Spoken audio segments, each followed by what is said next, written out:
राधे राधे मेरे प्यारे भाइयों बहनों माताओं व बंधुओं। संस्कार की बातें चैनल में आपका स्वागत है।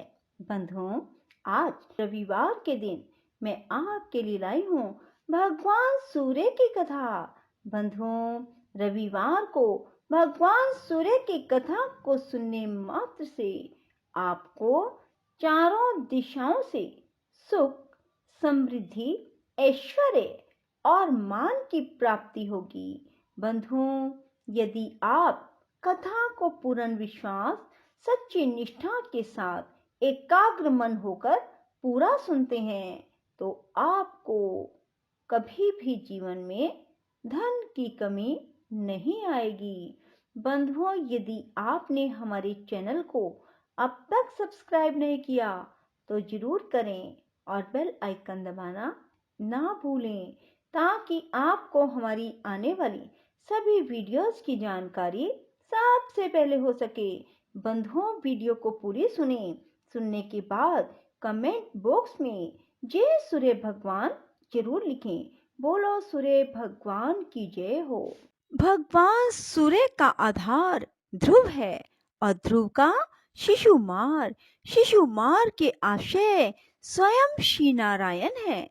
उस शिशुमार के हृदय में श्री नारायण स्थित है, जो समस्त प्राणियों के पालन करता और आदिभूत सनातन पुरुष हैं। श्री पार्षद जी बोले, आरोह और अवरोह के द्वारा सूर्य की एक वर्ष में जितनी गति है, उस संपूर्ण मार्ग की दोनों काष्ठाओं का अंतर 180 मंडल है। सूर्य का रथ भिन्न भिन्न आदित्य, ऋषि, गंधर्व, अप्सरा, यक्ष, सर्प और राक्षस गणों से अधिष्ठित होता है।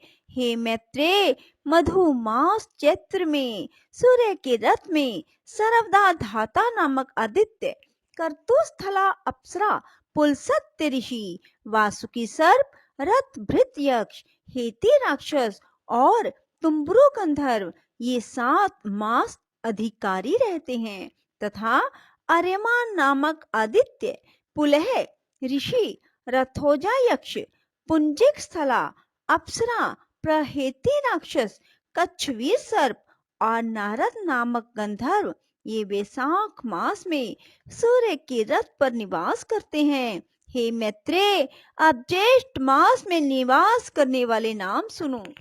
उस समय मित्र नामक आदित्य, अत्रि ऋषि, तक्षक सर्प, पौरुषेय राक्षस, मेनका अप्सरा, हाहा गंधर्व और रथ स्वन नामक यक्ष ये उस रथ में वास करते हैं तथा आषाढ़ मास में वरुण नामक आदित्य, वशिष्ठ ऋषि, नाग सर्प, सहजन्य अप्सरा, हुहु गंधर्व, रक्ष राक्षस और रथ चित्र नामक यक्ष उसमें रहते हैं। श्रावण मास में इंद्र नामक आदित्य, विश्वा वसु गंधर्व, स्तोत्र यक्ष, एला पुत्र सर्प, अंगिरा ऋषि, प्रमलोचा अप्सरा और सर्पी नामक राक्षस सूर्य के रथ में बसते हैं तथा भाद्रपद में विवस्वान नामक आदित्य, उग्रसेन गंधर्व, भृगु ऋषि, आपूरन यक्ष, अनुलोचा अप्सरा, नागसर्प, सहजन्य अप्सरा, हुहु गंधर्व,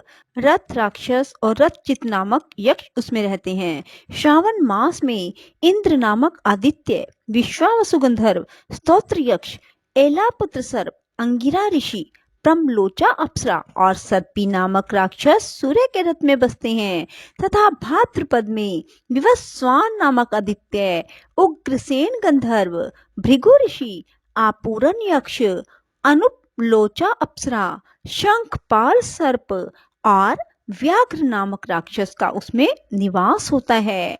आश्विन मास में पूषा नामक आदित्य, वसुरुचि गंधर्व, वात राक्षस, गौतम ऋषि, धनंजय सर्प, सुषेण गंधर्व और घृताची नाम की अप्सरा का उसमें वास होता है। कार्तिक मास में उसमें विश्वावसु नामक गंधर्व, भारद्वाज ऋषि, पर्जन्य आदित्य, ऐरावत सर्प, विश्वाची अप्सरा, सेनजित यक्ष और आप नामक राक्षस रहते हैं। मार्ग शीर्ष के अधिकारी अंश नामक आदित्य, कश्यप ऋषि, ताक्षरे यक्ष, महापदम सर्प, उर्वशी अप्सरा, चित्रसेन गंधर्व और विद्युत नामक राक्षस हैं। हे विप्रवर, पौष मास में कर्तु ऋषि, भग आदित्य, उर्नायु गंधर्व, सफोज राक्षस, करकोटक सर्प, अरिष्ट नेमी यक्ष, पूर्वचिति अप्सरा जगत को प्रकाशित करने के लिए सूर्य मंडल में रहते हैं। हे मैत्रेय, त्वष्टा नामक आदित्य, जमद अग्नि ऋषि, कंबल सर्प, तिलोत्तमा अप्सरा, ब्रह्मोपेत राक्षस, क्षितिज यक्ष और धृतराष्ट्र गंधर्व ये 7 माघ मास में भास्कर मंडल में रहते हैं।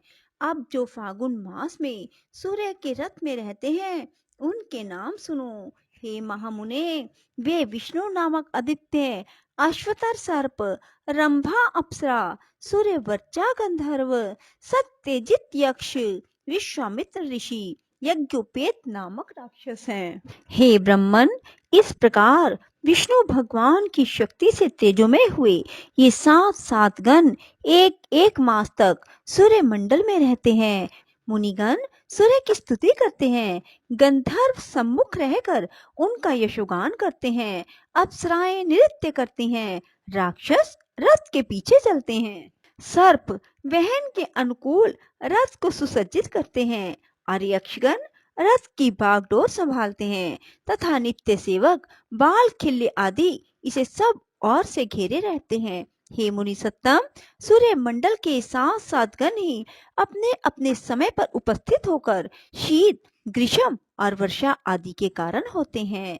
श्री मैत्रेय जी बोले, भगवान, आपने जो कहा कि सूर्य मंडल में स्थित 7 गण शीत, ग्रीष्म आदि के कारण होते हैं, सो मैंने सुना। हे गुरु, आपने सूर्य के रथ में स्थित और विष्णु शक्ति से प्रभावित गंधर्व, सर्प, राक्षस, ऋषि, बाल खिल्ले आदि अप्सरा तथा यक्षों के तो पृथक पृथक व्यापार बतलाए, किंतु हे मुने, यह नहीं बतलाया कि सूर्य का कार्य क्या है।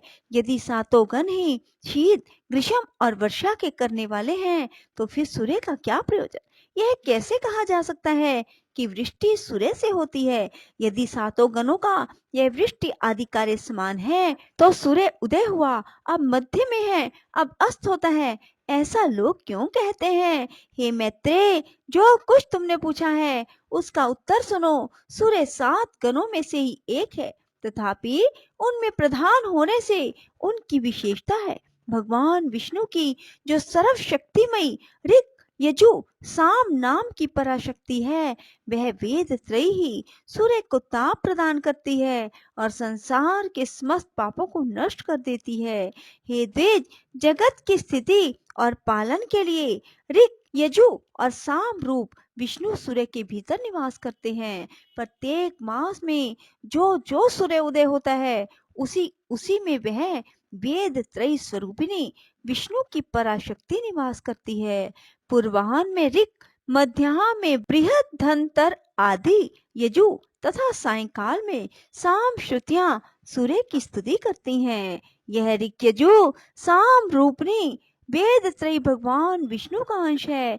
यह विष्णु शक्ति सर्वदा आदित्य में रहती है। यह त्रयीमयी वैष्णवी शक्ति केवल सूर्य की अधिष्ठात्री है, बल्कि ब्रह्मा, विष्णु, महादेव भी त्रयीमय हैं। सर्ग के आदि में ब्रह्मा श्रृंगमय है, उनकी स्थिति के समय विष्णु यजुर्मय, अंत काल में रुद्र साममय है। इसलिए सामगान की ध्वनि अपवित्र मानी गई है। इस प्रकार वह त्रयीमयी सात्विकी वैष्णवी शक्ति अपने 7 गणों में आदित्य आदि में स्थित है। इससे अधिष्ठित सूर्य देव भी अपनी प्रखर रश्मियों से अत्यंत प्रज्वलित होकर संसार के संपूर्ण अंधकार को नष्ट कर देते हैं। उन सूर्य देव की मुनिगण स्तुति करते हैं, गंधर्वगण उनके सम्मुख यशोगान करते हैं, अप्सराएं नृत्य करती हैं, राक्षस रथ के पीछे रहते हैं, सर्पगण रथ का साज सजाते हैं, यक्ष घोड़ों की बागडोर संभालते हैं। हे द्विज, दिन और रात्रि के कारण स्वरूप भगवान सूर्य पितृगण, देवगण, मनुष्य आदि को सदा तृप्त करके घूमते रहते हैं। सूर्य अपनी किरणों से पृथ्वी से जितना जल खींचता है, उन सब को प्राणियों की पुष्टि और अन्न की वृद्धि के लिए बरसा देता है।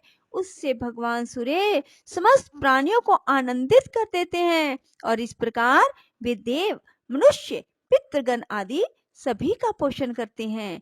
हे मैत्रेय, इस रीति से सूर्य देव देवताओं की पाक्षिक, पितृगण की मासिक और मनुष्यों की नित्य प्रति तृप्ति करते रहते हैं। बोलो सूर्य भगवान की जय हो। राधे राधे।